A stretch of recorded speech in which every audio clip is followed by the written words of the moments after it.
محفل رسول سے نکلتے تھے، پھر رسول کی محفل سے نکل کے وہ کھل کے اپنے عقیدے کا اظہار کرتے تھے، اور خدا بذریعہ جبرائیل رسول کو حکم پہنچا دیتے تھے، میرا حبیب یہ جو ابھی تیرے پاس سے اٹھ کے گئے ہیں، ابھی ابھی یہ تیرے پاس جو بیٹھے ہوئے تھے، انہوں نے تیری غیر موجودگی میں تیری اس بات کا یہ مذاق اڑایا ہے۔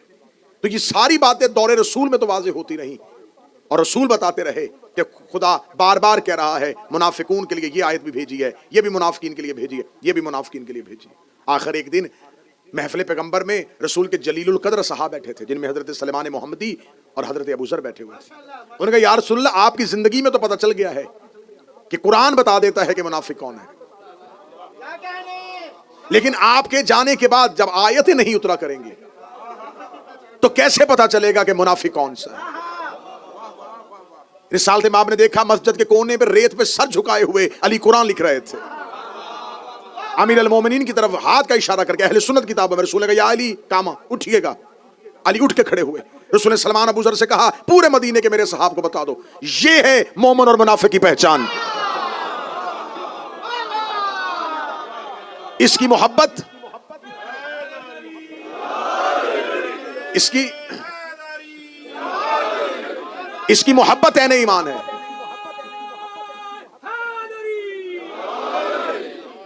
اس کی محبت عین ایمان ہے، اور اس کا بغض منافقت۔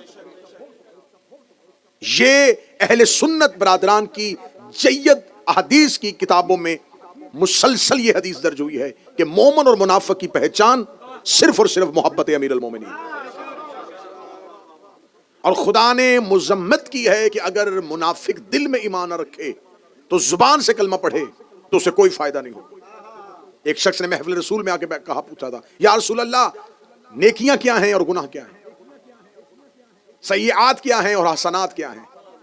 اس نے کہا کہ رسول بتائیں گے نماز نیکی ہے، جھوٹ گناہ ہے، روزہ نیکی ہے، چوری گناہ ہے، زکوٰۃ نیکی ہے، زنا گناہ ہے۔ رسول مجھے نیکیاں گنوائیں گے اور گناہ گنوائیں گے۔ یا رسول اللہ نیکیاں کیا ہیں اور گناہ کیا ہیں؟ اور اس نے فوراً کاغذ قلم نکالا کہ اب رسول نیکیاں بھی لکھوائیں گے اور گناہ بھی لکھوائیں گے۔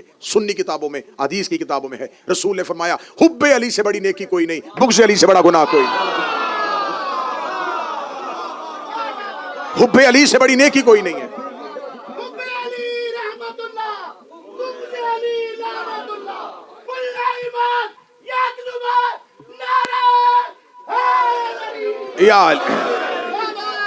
حب علی سے بڑی نیکی کوئی نہیں ہے، بغض علی سے بڑا گناہ کوئی نہیں۔ اگر دل میں علی کی محبت نہ ہو اور دل میں علی کی دشمنی ایک رائی کے دانے کے برابر بھی ہو، اور حدیث پیغمبر ہے کہ احد کے پہاڑ کے برابر سونا راہ خدا میں خرچ کیا جائے، 70 حج پیدل میں محمد کے ساتھ کیے ہیں، صفا اور مروہ کے درمیان غربت کی حالت میں مر جائے اور رائی کے دانے کے برابر بھی میرے بھائی علی کا بغض اس کے دل میں ہوا، فرمایا جنت دور کی بات ہے خوشبو بھی نہیں سونگھ سکتی۔ اس کی وضاحت کی تھی جب حضرت عمار یاسر نے پوچھا تھا یا رسول اللہ مجھ سے صحابہ پوچھتے ہیں کہ رسول نے کہا ہے کہ میرے بھائی علی کی محبت دل میں نہیں ہوگی تو کوئی نیکی فائدہ نہیں دے گی۔ کتنی بہترین وضاحت کی۔ فرمایا اس لیے کہ بغض علی نجاست ہے۔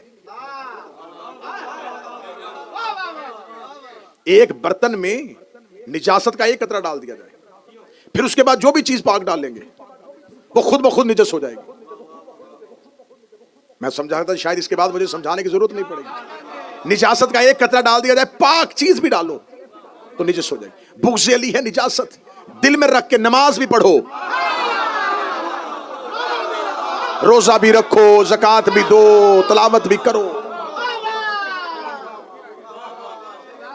جنگ صفین میں جب مولا امیر المومنین نے اپنے ایک صحابی سے کہا تھا کہ جاؤ لشکر شام پہ حملہ کرو، وہ لشکر شام پہ حملہ کرنے کے لیے اپنا ایک دستہ لے کے آگے بڑھا تو انہوں نے دیکھا کہ مال کے اشتر آ رہا ہے، انہوں نے فوراً قرآن نیزوں پہ بلند کر لیا، مال کے اشتر اپنا لشکر لے کے واپس آ گئے۔ علی نے فرمایا مالک حملہ کیوں نہیں کر کے آئے؟ فرمایا مولا حملہ کرنے گیا تھا لیکن انہوں نے قرآن نیزوں پہ اٹھا لیے، قرآن نیزوں پہ اٹھا لیے ہیں۔ تاریخ کہتی ہے علی بجلی کسی تیزی سے گھوڑے کی زین پہ آئے، علی نے اپنی ذوالفقار کو ہوا میں لہرایا۔ مالک نے کہا مولا کہاں جا رہے؟ فرمایا ان پر حملہ کرنے کے لیے۔ اس کا مولا حملہ تو میں بھی کر سکتا تھا